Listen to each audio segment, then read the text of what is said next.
देखिए, revaluation of assets liability ये बहुत ही इंपॉर्टेंट टॉपिक है होल्डिंग कंपनीज कंसोलिडेशन के समय। ये क्यों होता है इसको पहले समझते हैं और इसके लिए क्या करना है। रिवैल्यूएशन होता है असेट और असेट का जनरली सब्सिडियरी कंपनी का। इट मे बी पॉसिबल कि जब हम फेयर वैल्यू असेट की होती है वो डिफरेंट हो बुक वैल्यू से। देखिए, बुक में अगर कोई असेट 50,000 की है तो हो सकता है मार्केट में वैल्यू उसकी 40,000 हो या 60,000 हो या और भी ज्यादा डिफरेंस हो सकता है। तो फेयर वैल्यू मार्केट वैल्यू है और हमारी जो अभी की वैल्यू है वो कुछ और वैल्यू है, बुक वैल्यू। तो मे बी पॉसिबल जब company holding company subsidy company के शेयर खरीदती है तो उसकी वैल्यूएशन करनी होती है। तो सब्सिडरी कंपनी ज्यादा जोर देती है कि भैया हमारी एसेट की वैल्यू ज्यादा है, बुक में जो दिखाई दे रही है उसके मुकाबले ज्यादा है, तो शेयर ज्यादा महंगा बिके ना सब्सिडरी कंपनी का, तो वो वैल्यूएशन करती है ज्यादा है। उस वैल्यूएशन को बुक्स में इंकॉर्पोरेट नहीं किया जाता है, but at the time of valuation of shares of subsidiary company उस रिवैल्यूड फिगर फेयर वैल्यू को लिया जाता है। अब जब अलग अलग बुक्स में क्योंकि उसे इंकॉर्पोरेट नहीं किया गया है तो जब अलग अलग बैलेंस शीट बनती है तो बिना रिवैल्यूएशन के बन जाती है। लेकिन जब कंसोलिडेटेड बैलेंस शीट बनती है तो उसके अंदर वो रिवैल्यूड फिगर फेयर वैल्यू को लेना चाहिए, क्योंकि जब आपस में जो तय हुआ कम से कम वो तो होना ही चाहिए, तो इसके लिए उसका रिवैल्यूएशन होता है। Hence, the parent company may choose a perform a revaluation of the asset of subsidiary for the purpose of consolidation. It may be noted that such revaluation is not performed in the standalone or separate financial statement of the subsidiary. मतलब कि जब हम अलग अलग subsidiary company की अलग balance sheet बना रहे हैं तो उस समय इस रिवैल्यूएशन को हमने बुक्स में नहीं लिखा हुआ है।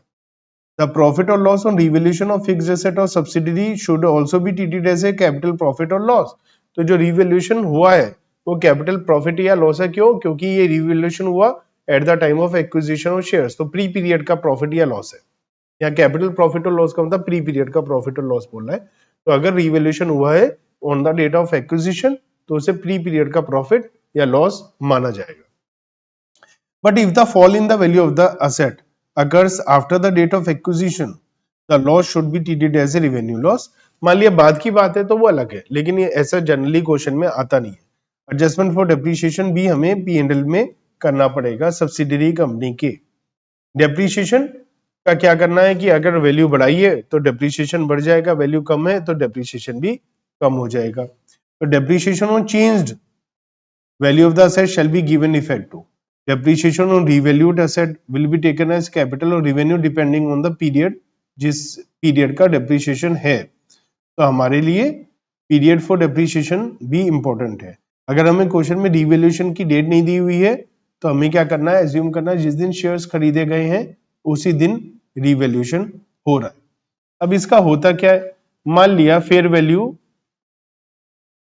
Minus carrying amount in case of upward revaluation, मतलब हमने वैल्यूएशन बढ़ाई है ना। मान लिया हमारी on the date of acquisition कोई एसेट की बुक वैल्यू 40,000 है, लेकिन हमने उसका रिवैल्यूएशन करा है 50,000। इसे भी कहते हैं अपवर्ड रिवैल्यूएशन, हमने वैल्यू बढ़ाई है। कितने से बढ़ाई है? 10,000 रुपए से बढ़ाई है। तो वैसे तो इसका अकाउंटिंग स्टैंडर्ड 10 है प्रॉपर्टी प्लांट एंड इक्विपमेंट पे, जो कहता है कि जब एसेट की वैल्यू पहली बार बढ़ती है तो एंट्री होती है प्रॉपर्टी प्लांट एंड इक्विपमेंट मतलब asset account debit to revaluation reserve account. But ये बुक्स में वैसे इंकॉर्पोरेट नहीं कर रहे हैं क्योंकि स्टैंड अलोन अलग से बैलेंस शीट में हम नहीं कर रहे, बस कंसोलिडेटेड बैलेंस शीट में नई वैल्यू लिख रहे हैं। तो इसलिए हम क्या करेंगे, पीपीई को बढ़ा देंगे, प्रॉपर्टी प्लांट एंड इक्विपमेंट मतलब एसेट को बढ़ा देंगे और प्री प्रॉफिट को बढ़ा देंगे, इसलिए प्री प्रॉफिट लिखा है। तो प्री प्रॉफिट को बढ़ा देंगे, प्री पीरियड का प्रॉफिट बढ़ जाएगा और डेप्रिसिएशन कहाँ आएगा? पोस्ट प्रॉफिट में। तो पीपी कम हो जाएगी डेप्रिसिएशन से और पोस्ट पीरियड के पीएनएल में आ जाएगा। डाउनवर्ड होगा तो इसका रिवर्स हो जाएगा। कैसे होगा अभी हम क्वेश्चन और एग्जांपल की मदद से उसको समझेंगे। The above entries are not recorded in the standalone books of either of the subsidiary or the parent. तो स्टैंडअलोन मतलब अलग अलग बैलेंस शीट में इन सबको नहीं लिखा जाता है, ये केवल और केवल किस में लिखा जाता है? कंसोलिडेटेड बैलेंस शीट में। These entries are only for understanding the impact in the consolidated financial statement. जो मैंने एंट्री अभी बताई है ये केवल इम्पैक्ट को समझने के लिए बताई है, इसको हमें कहीं एंट्री बनेगी नहीं है, केवल इफेक्ट देने के लिए एंट्री है ये, ना कि अलग से बैलेंस शीट में लिखने के लिए। It is presumed that the subsidiary company does not follow the revaluation model. Revaluation model नहीं है, जो मैंने कहा ना एसेट की वैल्यू बढ़ेगी तो asset debit to revaluation reserve होना चाहिए, वो फॉलो नहीं करती। If it had to follow, then the standalone balance sheet of subsidiary will already contain revaluation. मान लिया उन्होंने रिवैल्यूएशन ऑलरेडी कर दिया हुआ, फिर तो रिवैल्यूएशन रिजर्व दिखाई दे रहा होगा, वो आप प्री प्रॉफिट में डाल देंगे, फिर हमें कुछ करने की जरूरत ही नहीं पड़ेगी, है ना। तो हमें डेबिट और क्रेडिट रिवैल्यूएशन फिर उसे रिवैल्यूएशन रिजर्व में डालना पड़ेगा, अगर पहली बार बढ़ रहा है कम हो रहा है उस हिसाब से। However, as ultimately the result had to be analyzed between pre and post profit, तो हमारा पर्पस बिल्कुल सही है, इस हिसाब से करना है। तो अब हम क्वेश्चन की मदद से इसको समझते हैं। अगर एसेट की वैल्यू बढ़ रही है, increase in value of asset, अगर एसेट की वैल्यू बढ़ी है जिसे हम बोलते हैं रिवैल्यूएशन प्रॉफिट। तो ये कैसे है? प्लांट एंड मशीनरी की रिवैल्यूएशन हुई है 1 जनवरी 23 में 3 लाख रुपीस की, जो बुक्स में 2 लाख रुपीस में, और एंड में कितना है 180। देखो सबसे पहले तो हमें यहां से पता लगाना होता है कि डेप्रिसिएशन का रेट क्या है। कैसे पता लगाएंगे? सब्सिडरी कंपनी की बैलेंस शीट में बिगिनिंग में, एट द बिगिनिंग मतलब 1/1/23 में असेट है 2 लाख की, और ईयर एंड में असेट है 1,80,000। तो हमें ये पता चल गया पूरे साल का डेप्रिसिएशन 20,000 है, और डेप्रिसिएशन का रेट कितना है 20,000 divide by 2 lakh into 100, 10% per annum depreciation का रेट है। तो सबसे पहले हमें क्वेश्चन में डेप्रिसिएशन का रेट निकालना चाहिए। अब हम जब एनालिसिस करेंगे प्री एंड पोस्ट प्रॉफिट में, तो हमें सेम डेट पर रिवैल्यूएशन दे रखा है और सेम डेट पर हमें बुक वैल्यू दी हुई है। तो 1 लाख रुपए अपवर्ड रिवैल्यूएशन है, हमने 1 लाख से वैल्यू बढ़ा दिया। 2 लाख वाली एसेट को कितने का बना दिया? 3 लाख का। तो हम यहां क्या लिखेंगे? रिवैल्यूएशन प्रॉफिट कितना? 1 लाख प्रॉफिट हो गया। क्योंकि पहले साल के पहले दिन ही रिवैल्यूएशन है, तो पूरे साल का डेप्रिसिएशन लगाया ही नहीं हमने। पूरे साल का डेप्रिसिएशन 1 लाख पे लगा ही नहीं, हमने डेप्रिसिएशन किस पे लगाया है? 2 लाख पर, 20,000। बुक वैल्यू 180 है। अब अगर हम 1 लाख से बढ़ा देंगे तो बुक वैल्यू कितनी हो जाएगी हमारी? बुक वैल्यू हो जाएगी 1,80,000 ऑलरेडी है, 1 लाख और बढ़ा दी तो बुक वैल्यू हो जाएगी 2,80,000। लेकिन ये होनी चाहिए 270। क्यों? क्योंकि हमारे पास अगर साल के शुरू में 3 लाख की एसेट है, उस पर 10% 30,000 का डेप्रिसिएशन लगेगा, तो उसकी वैल्यू ईयर एंड में कितनी आएगी? 270।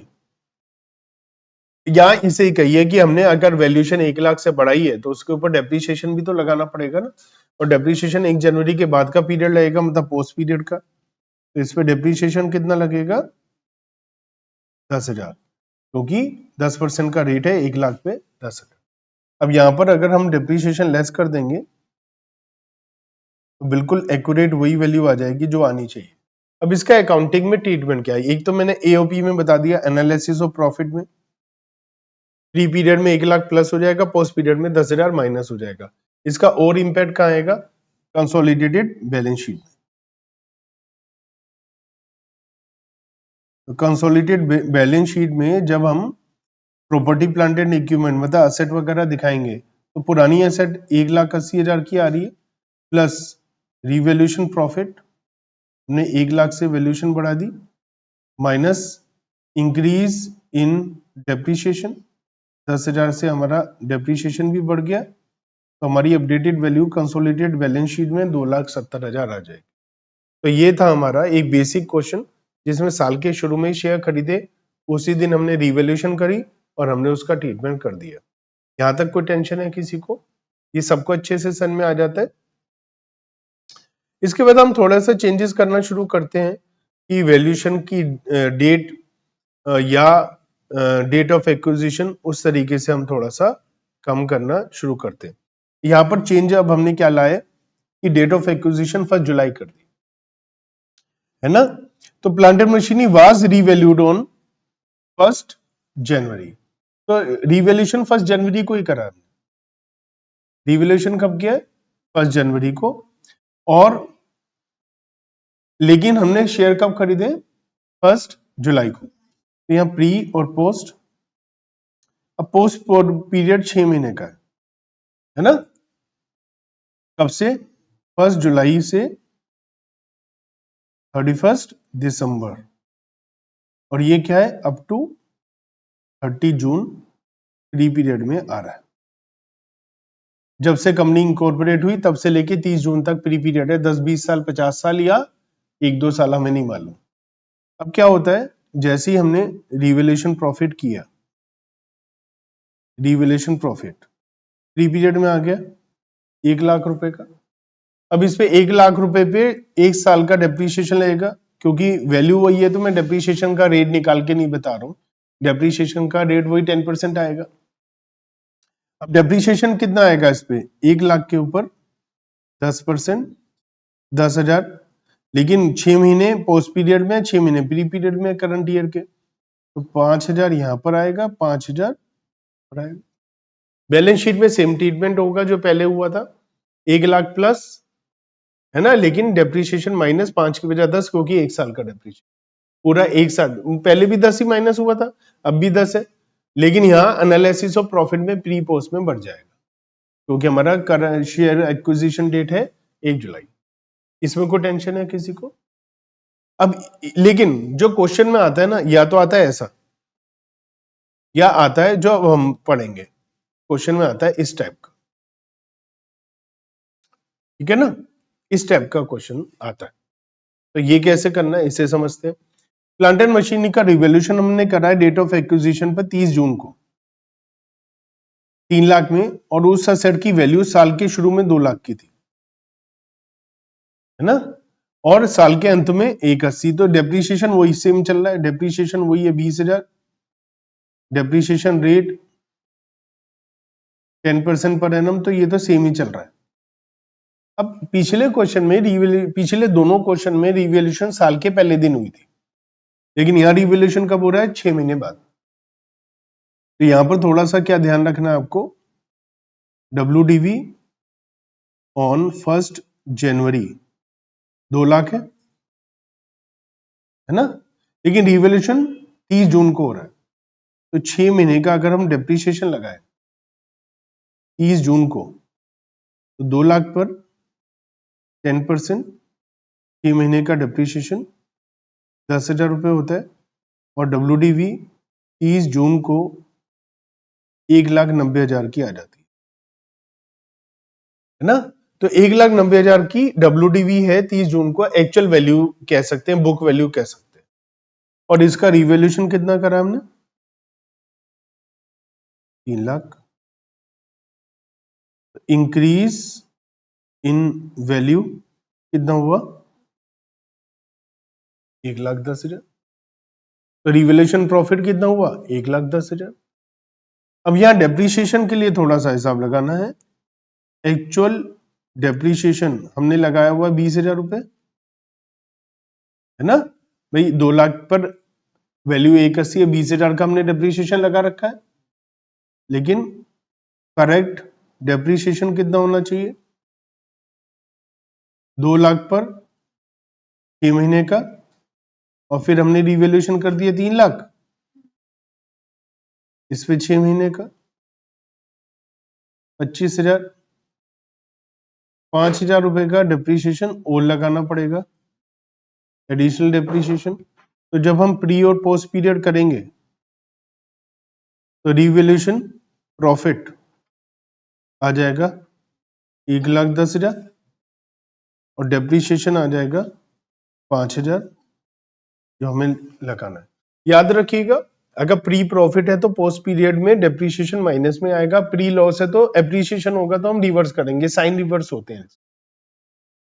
6 महीना हमारा पोस्ट पीरियड में, इस क्वेश्चन में डेट ऑफ एक्विजिशन हमारी 30 जून है, तो पोस्ट पीरियड में डेप्रीशिएशन हमने लगा दिया, ठीक है। तो ये काम हमें करना है, क्लियर। इसका एक शॉर्टकट भी है, शॉर्टकट लेकिन हर जगह काम नहीं आता है, इस सिचुएशन में काम आता है। और शॉर्टकट क्या है? रिवैल्यूएशन हुआ 3 लाख, है ना, और एट बिगिनिंग क्या वैल्यू थी 2 लाख, तो आप 1 लाख पर 6 महीने का 10% लगा दो, आंसर आ जाएगा। लेकिन यहां कंफ्यूजन हो सकती है आपको, तो आप कंफ्यूजन ना क्रिएट किया जाए तो आप हमेशा ऐसा ही चेक कर लें। ठीक है, चलिए क्वेश्चन नंबर 34 करते हैं। 34 में लिखा है अगेन डेट ऑफ एक्विजिशन क्या है 30 June, plant and machinery was revalued on 1 April, 3 महीने पहले उसकी डिवैल्यूएशन हुई है ना। तो वही है, अब डिवैल्यूएशन की डेट कुछ और हो गई, उससे कोई फर्क नहीं पड़ता, लेकिन है तो प्री पीरियड में। तो हमें किसी वजह से हो सकता है कि 30 जून का डाटा ना मिल रहा, हमें डाटा मिला 1 अप्रैल का, तो हमने उस हिसाब से इसे क्वेश्चन को कर लिया। तो इसे भी वैसे ही करना है। 1 जनवरी को हमारा जो असेट है उसकी जो वैल्यू है वो है 2 लाख, 3 महीने का डिप्रिसिएशन लगाएंगे, है ना। तो 3 महीने का डिप्रिसिएशन कितना होता है 5000।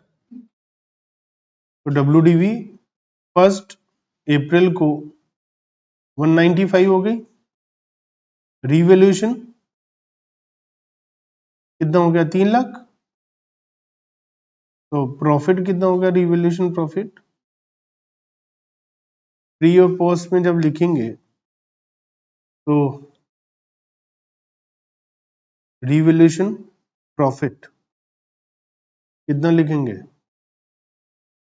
1,05,000। ठीक है ना। अब डेप्रिसिएशन की बात करें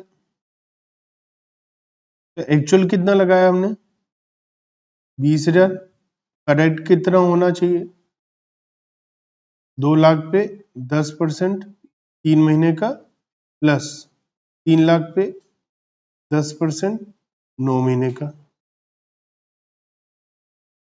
27,000।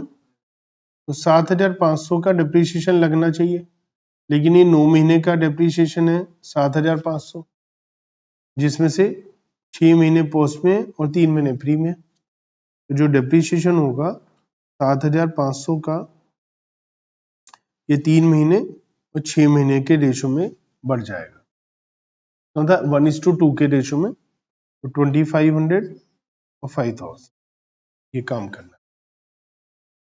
ठीक है, इसमें कोई टेंशन 34 क्वेश्चन में।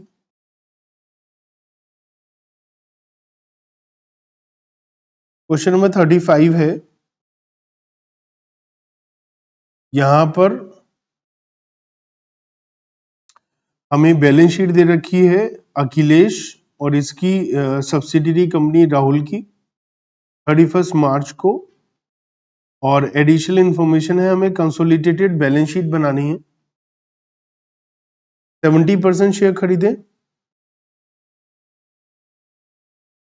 31 दिसंबर को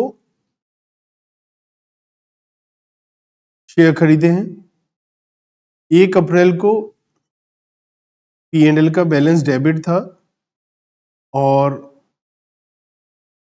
31 मार्च को राहुल लिमिटेड ने डिसाइड किया रिवैल्यू करेंगे प्रॉपर्टी प्लांट एंड इक्विपमेंट को 2 लाख रुपए। तो ये सारी चीजें हमें दे रखी हैं। तो अब हम सबसे पहला काम क्या करते हैं, एनालिसिस ऑफ प्रॉफिट करते हैं, है ना, एओपी करते।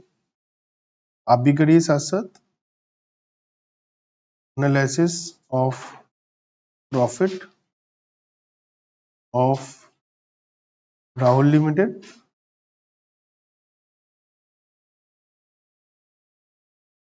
Pre and post.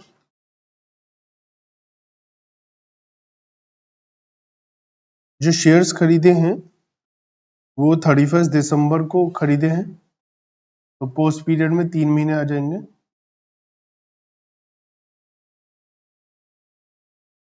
क्वेश्चन में बोला है कि जिस दिन शेयर खरीदे उस दिन राहुल के बुक्स में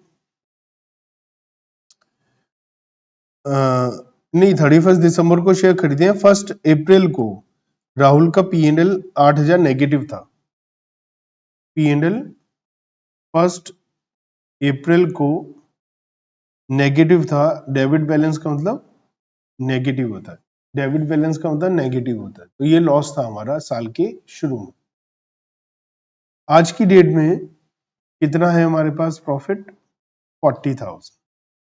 तो करंट ईयर प्रॉफिट कितना हो गया? 8,000 लॉस से 40,000 के प्रॉफिट पे आ गए, 48,000 का। और करंट ईयर में 9 महीना प्री पीरियड में, 3 महीना पोस्ट पीरियड में, तो 3:1 के रेशो में बढ़ जाएगा, है ना? कितना? 36,000 एंड 12,000। जनरल रिजर्व तो है नहीं राहुल की। एक फिटिशियस एसेट है, discount on issue of shares. तो फिटिशियस एसेट प्री पीरियड से लेस हो जानी चाहिए।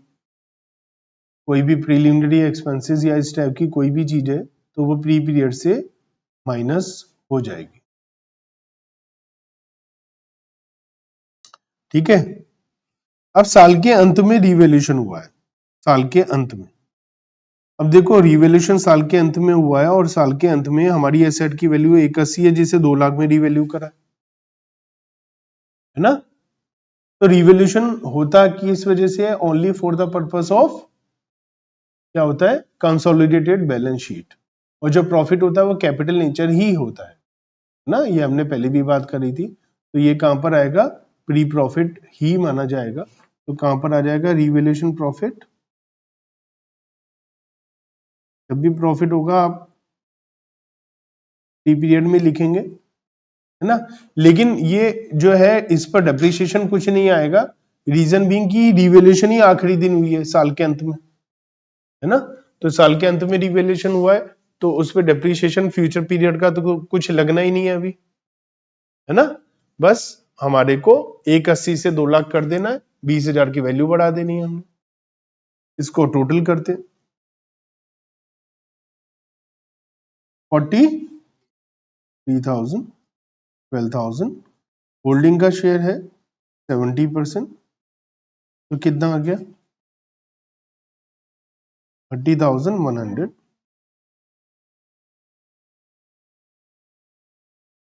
माइनॉरिटी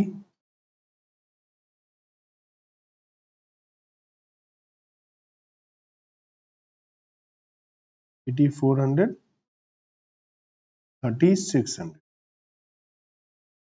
करते हैं कॉस्ट ऑफ कंट्रोल। तो कॉस्ट हमने इसको कितने में खरीदा है? 1,42,000। लेस करते हैं फेस वैल्यू, 70% शेयर्स हैं 1,40,000 के। प्री प्रॉफिट लेस करते हैं, प्री प्रॉफिट है 30,100। तो हमारे पास कैपिटल रिजर्व आ जाएगा कितना?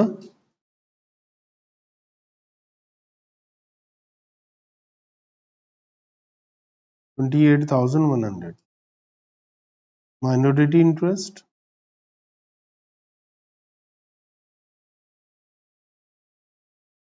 तो माइनॉरिटी इंटरेस्ट में उनके पास फेस वैल्यू आएगी, फेस वैल्यू 60,000 की आएगी।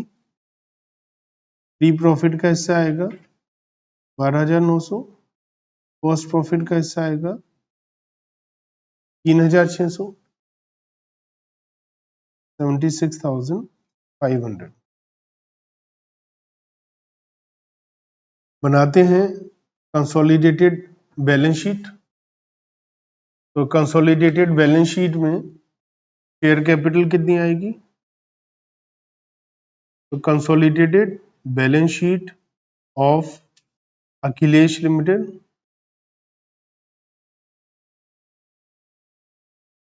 एंड इट्स सब्सिडरी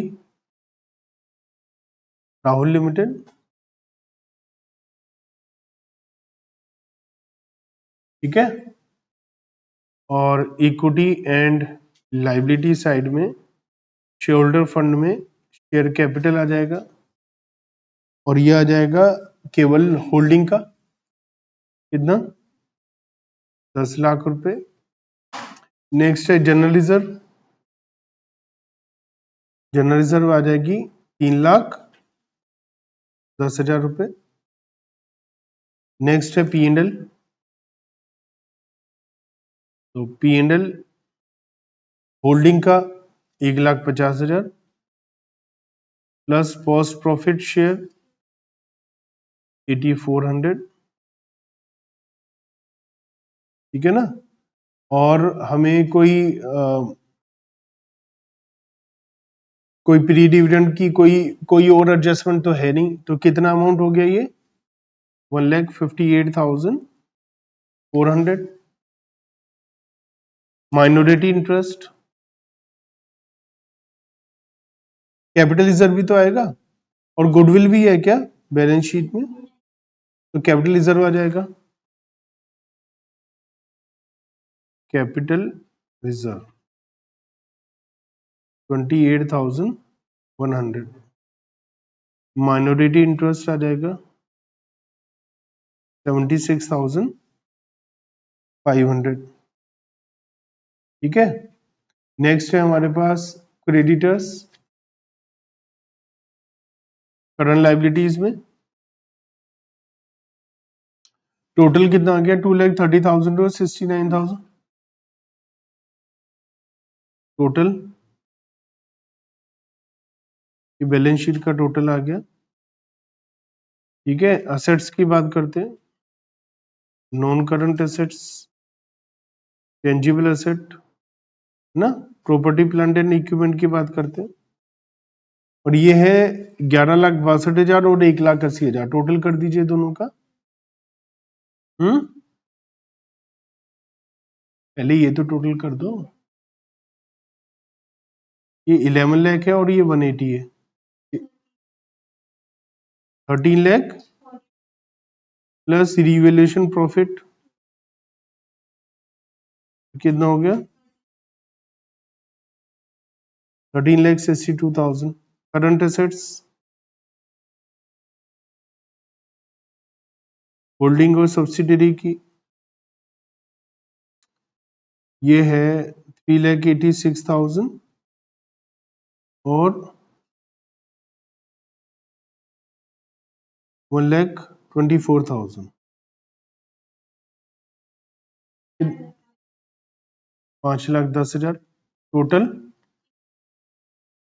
18,72,000, ठीक है। तो हमने क्या किया, हमने रिवैल्यूएशन करा अलग अलग टाइप से, अलग अलग क्वेश्चन में अलग अलग स्टाइल से, अलग अलग टाइप से हमने रिवैल्यूएशन किया। क्वेश्चन नंबर 36, यहां पर आप देखें तो P&L अकाउंट दिया हुआ है, शेयर 80% शेयर खरीदे हैं और ये खरीदे 1 अक्टूबर को, बैलेंस शीट है 31 मार्च की, शेयर खरीदे 1 अक्टूबर को, और लिखा है कि जो साल के शुरू में 1,50,000 रुपए की एसेट थी एस लिमिटेड की बुक्स में, साल के शुरू में 1,50 की, जो आज 1,35 की है, तो अगेन इसके ऊपर 15,000 का डेप्रीशिएशन है, 10% का डेप्रीशिएशन है, उसको हमने 1,80 एज्यूम करा है 1 अक्टूबर को, हमें बैलेंस शीट बनानी है। तो सबसे पहले हम बात करते हैं EOP, analysis of profit,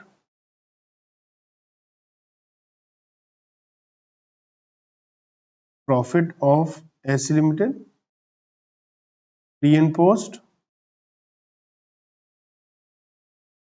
post period में जनरल रिजर्व कुछ नहीं है, क्योंकि साल के शुरू में भी जनरल रिजर्व 80,000 थी, पोस्ट में भी, बैलेंस शीट में भी 80,000 है, तो इसका मतलब क्या हो गया कि पोस्ट पीरियड में नहीं है, तो मैं पोस्ट पीरियड में जनरल रिजर्व P&L का कॉलम अलग अलग बना नहीं रहा हूं, ठीक है ना।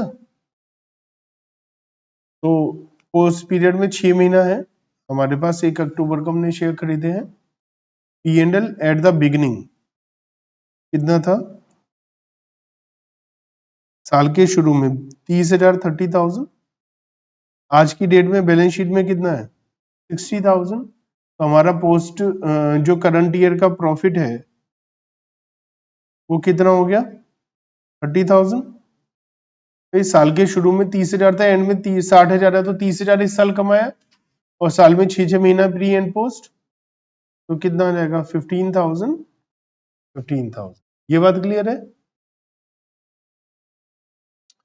जनरल रिजर्व साल के शुरू में कितनी थी 80,000, आज भी 80 है ना। कुछ रिवैल्यूएशन हुआ है, तो रिवैल्यूएशन हुआ है एस लिमिटेड की प्लांट एंड मशीनरी का, रिवैल्यूएशन प्रॉफिट लॉस निकालते हैं। साल के शुरू में 150 की है ये एसेट, 6 महीने का डेप्रिसिएशन लगाया मैंने, क्योंकि रिवैल्यूएशन हुआ 1 अक्टूबर को, 6 महीने का डेप्रिसिएशन लगाया, तो 10% का रेट है डेप्रिसिएशन का। साल के शुरू में 150 की वैल्यू आज 135 है, तो 10% 15,000 का डेप्रिसिएशन है, तो मैं 10% 10% का डेप्रिसिएशन लगा देता हूँ 6 महीने के लिए। तो कितना अमाउंट आएगा?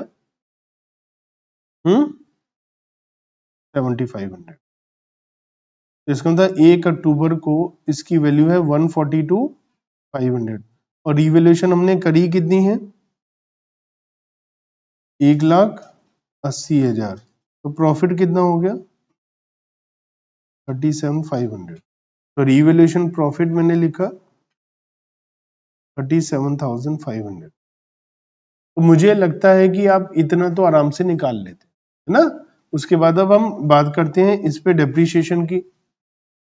तो डेप्रीशिएशन एक्चुअल लिखा करो, एक्चुअल है 15,000, करेक्ट लिखा करो, करेक्ट कितना है? तो हमारी जो असेट है साल के शुरू में 1,50,000 की है, उस पे 10% 6 महीने का डेप्रीशिएशन प्लस जो हमने उसे रिवैल्यूएशन कर दिया वो 180 कर दिया, 180 पे 10% 6 महीने का डेप्रीशिएशन,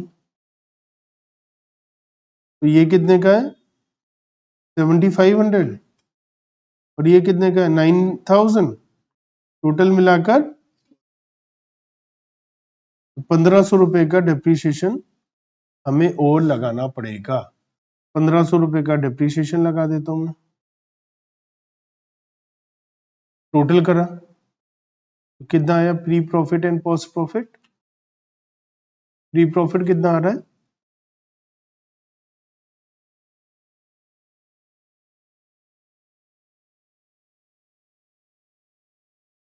होल्डिंग का हिस्सा इसमें 80% है,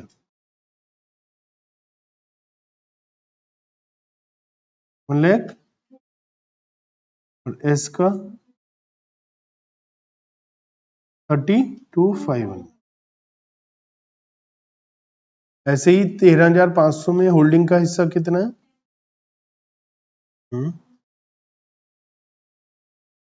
2,700। ठीक है। हाँ जी। इसके बाद हम बात करते हैं कॉस्ट ऑफ कंट्रोल। तो कितने में शेयर खरीदे हैं हमने? 3,40,000। कितने फेस वैल्यू मिली हमें? 80%। 2 लाख का 80%। प्री प्रॉफिट का हिस्सा कितना मिला हमें? 1,30,000 है ना। तो हमारे पास क्या आ गया? 50,000 आ गया goodwill minority interest. Face value कितना माइनॉरिटी? 40। प्री प्रॉफिट कितना माइनॉरिटी के पास? 32,500। पोस्ट प्रॉफिट कितना है? टोटल 75,200। ठीक है। यहां तक कोई डाउट? अब हम बैलेंस शीट बनाते हैं, कंसोलिडेटेड बैलेंस शीट।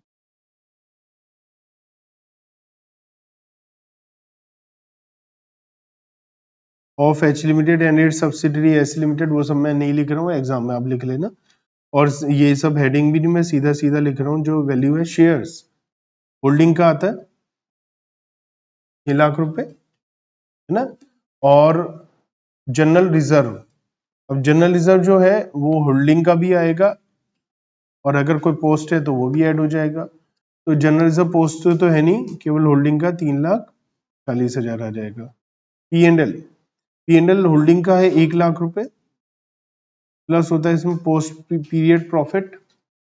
तो जो पोस्ट पीरियड शेयर आ रहा है वो आ रहा है 10,800। ठीक है, और कुछ एडजस्टमेंट है नहीं।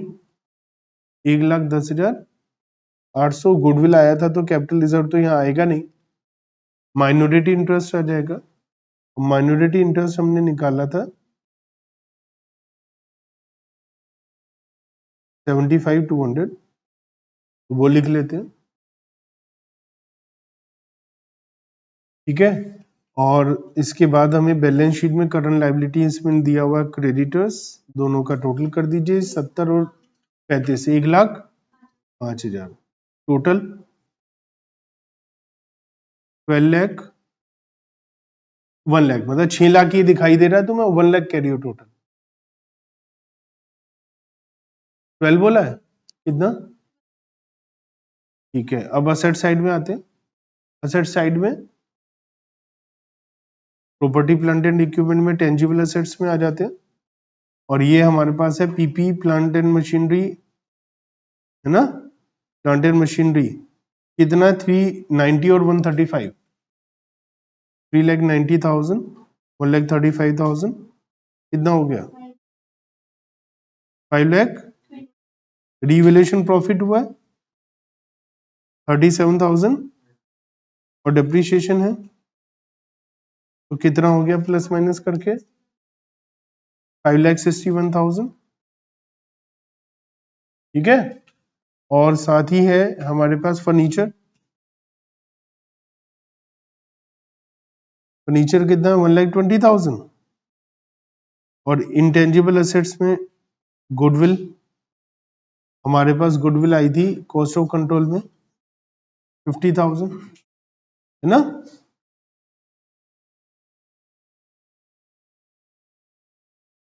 करंट एसेट्स में stock 3 lakh, debtors bank balance 20,000, total क्या 12,31,000 आ रहा है। अगर हम देखेंगे तो क्वेश्चंस कॉन्सेप्ट क्लियर है तो क्वेश्चन करने में हमें टाइम नहीं लगता है, 10-10 मिनट में क्वेश्चन सॉल्व हो जाता है ना।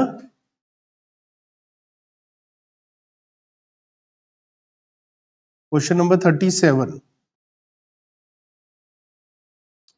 यहां पर शेयर्स कब खरीदे हैं? 1 मई को, 4 महीने प्री पीरियड है करंट ईयर में और 8 महीने पोस्ट पीरियड है करंट ईयर। P&L का बैलेंस डेबिट है साल के शुरू में, कुछ एबनॉर्मल लॉस भी है। एन आइटम ऑफ प्लांट, इसको हमने 1 जनवरी को रिवैल्यूएशन करना है, मतलब साल के शुरू में।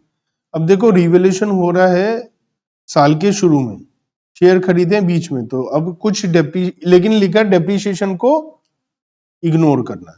अब डेप्रीशिएशन को इग्नोर करना है तो डेप्रीशिएशन की तो टेंशन खत्म, है ना। तो करते हैं हम एओपी, एनालिसिस ऑफ प्रॉफिट। देखो 5 मिनट से 10 मिनट के अंदर अंदर ये मैं क्वेश्चन कर दूंगा, तो आपको भी अगर एग्जाम में टाइम ना हो, फॉर्मेट का बहुत ज्यादा टेंशन ना हो, तो ये आराम से 5-10 मिनट में। Analysis of profit pre and post period में हमने खरीदे हैं 1 मई को, तो एक करंट ईयर में 8 महीने हमारे पोस्ट पीरियड में है ना। जिस दिन शेयर खरीदे हैं उस दिन या साल के पहले दिन, साल के पहले दिन हमें डेबिट बैलेंस दिया हुआ है, तो याद रखिए ध्यान से कि प्रॉफिट या लॉस है, तो लॉस दिया हुआ है हमें। P&L एट बिगिनिंग लॉस है 1,50,000 रुपए नेगेटिव, लेकिन साथ ही साथ हमारे को कुछ एबनॉर्मल लॉस है ना। तो एबनॉर्मल लॉस होता है तो हम क्या करते हैं, एबनॉर्मल लॉस को एड बैक करके नॉर्मल प्रॉफिट निकालते हैं। तो ये हमारा 1,50,000 रुपए का साल के एंड का शुरू का ये तो हो गया, और हमारा करंट ईयर प्रॉफिट कितना हो गया। साल के अंत में लॉस कितना है? साल के शुरू में लॉस कितना था? तो साल के शुरू में 1.5 लाख का लॉस था, साल के अंत में 1 लाख का लॉस है, इसका मतलब हमने साल में 10,000 रुपए कमा लिए। ठीक है ना, 50,000, सॉरी 1,50,000 रुपए का लॉस शुरू में है, 1 लाख रुपए का लॉस एंड में है, तो 50,000 हमने करंट ईयर में कमा लिए ना। तो करंट ईयर प्रॉफिट कितना है? 50,000। बट इसमें कुछ एबनॉर्मल लॉस है, है ना, कितने का, 6,000 रुपए का, जिसमें इंश्योरेंस कंपनी से हमें 2,000 मिल गए, तो हमारा अल्टीमेटली 4,000 रुपए का एबनॉर्मल लॉस है ना। तो अगर मैं उसको ऐड कर दूं, एबनॉर्मल लॉस को, 4,000 को, तो मेरा 54,000 मेरा करंट ईयर प्रॉफिट आ जाएगा इस साल का, सही सही, है ना। और इसे मुझे क्या करना है, 4 महीने और 8 महीने में बांटना है, मतलब 1:2 के रेशो में। तो कितना आता है 1:2 के रेशो में, 18,000 एंड, और ये जो एबनॉर्मल लॉस है, लॉस बाय फायर, ये कौन सी डेट को हुआ है, ये मार्च में हुआ है, और मार्च प्री पीरियड में आता है, तो ये लॉस प्री पीरियड का है, 4,000 का लॉस प्री पीरियड का है, ठीक है ना। तो यहाँ ध्यान रखना, ये हमने इसके ऊपर अलग से छोटे छोटे क्वेश्चन भी किए थे। एबनॉर्मल लॉस होता है तो करंट ईयर के प्रॉफिट में पहले ऐड कर दो, करंट ईयर का नॉर्मल प्रॉफिट बांट दो, एबनॉर्मल लॉस प्री पीरियड में तो प्री पीरियड में लेस कर दो, पोस्ट पीरियड में तो पोस्ट पीरियड में लेस कर दो, ठीक है ना। ये बात समझ में आ गई आप लोगों को, इसमें कोई टेंशन है। यहां लिखा है कि क्रेडिटर ऑफ एस, एस का क्रेडिटर है जिसमें गुड्स हैं जो एच ने दिए, एच ने एस को माल बेचा है, तो ये एक डाउन स्ट्रीम ट्रांजैक्शन है, होल्डिंग ने सब्सिडरी को माल बेचा है, तो प्रॉफिट किसने कमाया, होल्डिंग ने। तो होल्डिंग की बैलेंस शीट में, कंसोलिडेटेड बैलेंस शीट में होल्डिंग के प्रॉफिट से स्टॉक रिजर्व लेस हो जाएगा। यही अगर सब्सिडरी ने होल्डिंग को बेचा होता तो एओपी में लेस कर देता, टोटल प्रॉफिट जितना भी है स्टॉक रिजर्व टोटल। बस ये आराम से हमें देखना। आधा माल अभी अनसोल्ड है, प्लांट जो 15,000 रुपए का था उसे रिवैल्यूएशन करा है 20,000 रुपए, है ना। और साल के शुरू में, तो इसका मतलब हमारा जो रिवैल्यूएशन प्रॉफिट हो गया वो कितना हो गया, 5,000। रिवैल्यूएशन प्रॉफिट हो गया 5,000, और हमने डेप्रिसिएशन को तो इग्नोर ही करना है, तो टोटल कितना हो गया प्री पीरियड का,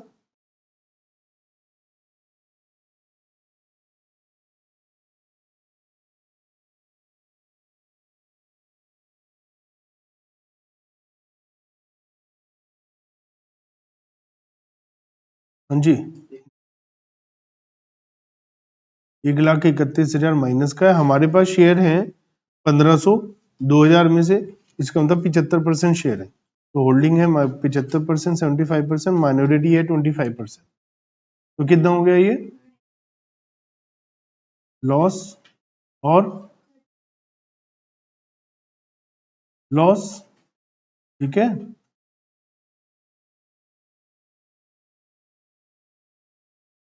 ठीक है, cost of control,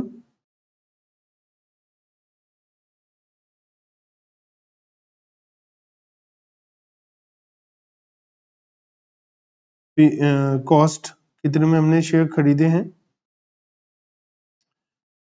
1,20,000 less face value 1,50,000 less pre profit, लेकिन ये लॉस है तो प्लस हो जाएगा 98,250, तो ये माइनस होगा और ये प्लस हो जाएगा, ठीक है।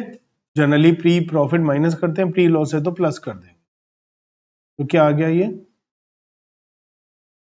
68,250 गुडविल, ठीक है। और minority interest face value 50,000, pre profit नहीं है, लॉस है 32,1050, पोस्ट पीरियड का 9,000,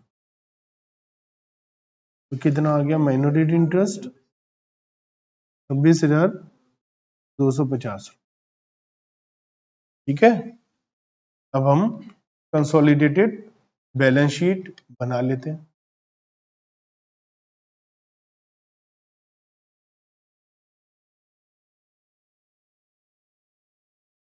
शेयर कैपिटल 5 लाख रुपए आ जाएगी,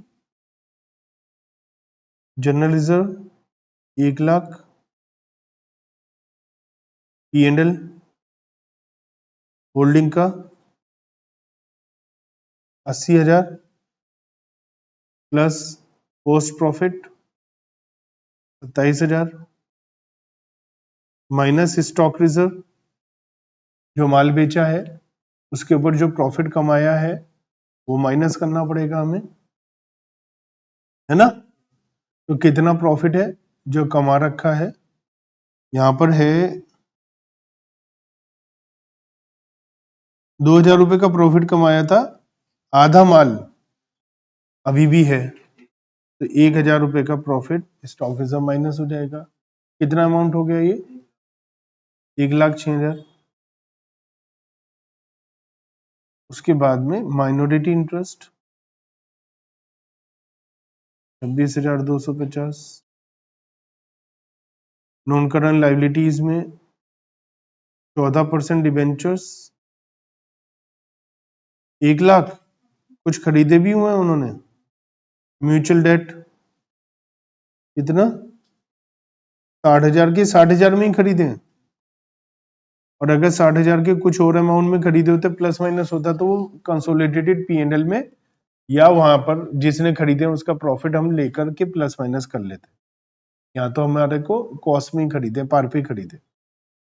नेक्स्ट आइटम क्या है? क्रेडिटर्स। क्रेडिटर्स कितने के हैं टोटल करिए दोनों का? 1,20,000 लेस म्यूचुअल डेट। हाँ लिखा है 20,000 रुपए एक दूसरे को देने हैं लेने हैं। टोटल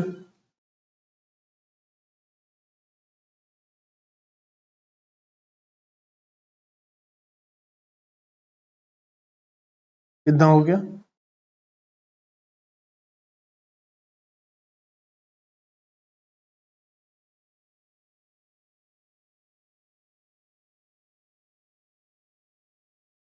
हम्म 8,72,250। अब पीपीई एसेट में लिखी हमने 5 लाख रुपए और हमने रिवैल्यूएशन किया था ना 5,000 का, तो रिवैल्यूएशन किया था हमने 5,000 का, ठीक है ना। तो हमारे पास 5,05,000 रुपए की प्रॉपर्टी प्लांट एंड इक्विपमेंट आ गई। अब गुडविल आई थी हमारे पास, है ना, 68,250। स्टॉक स्टॉक दोनों को जोड़ दो, 940, 1,00,000 माइनस स्टॉक रिजर्व है, स्टॉक रिजर्व 1,000। एक्सीडेंट कर दोगे, नहीं तेजी से गाड़ी चला रहे हो। डेटर्स डेटर्स कितने के हैं? 90,000 minus mutual debt 20,000, 70,000। Investment in debtors debentures 60,000 minus mutual debt 60,000 nil. Equity तो आएगा नहीं। Bank balance 1,00,000। टोटल आ गया। क्वेश्चन बहुत मुश्किल है क्या? पढ़ना ही नहीं है तो सब कुछ मुश्किल है, दिमाग ही नहीं लगाना तो सब कुछ मुश्किल है। मेहनत करोगे दिमाग लगाओगे तो सब कुछ आसान है। थोड़ी बहुत मेहनत करो ना, टाइम दो। 1 घंटे में भी ढंग से काम करोगे तो भी इतना काम आउटपुट आ जाता है। लेकिन क्या होता है, पढ़े काम करने लगे 2 मिनट में मोबाइल, हर 1 मिनट में मोबाइल, पढ़ाई लिखाई क्या करोगे? आपको थोड़ा सीरियस होना पड़ेगा, बहुत आसान है, बस मेहनत से पढ़ो ना, कुछ भी मुश्किल नहीं है।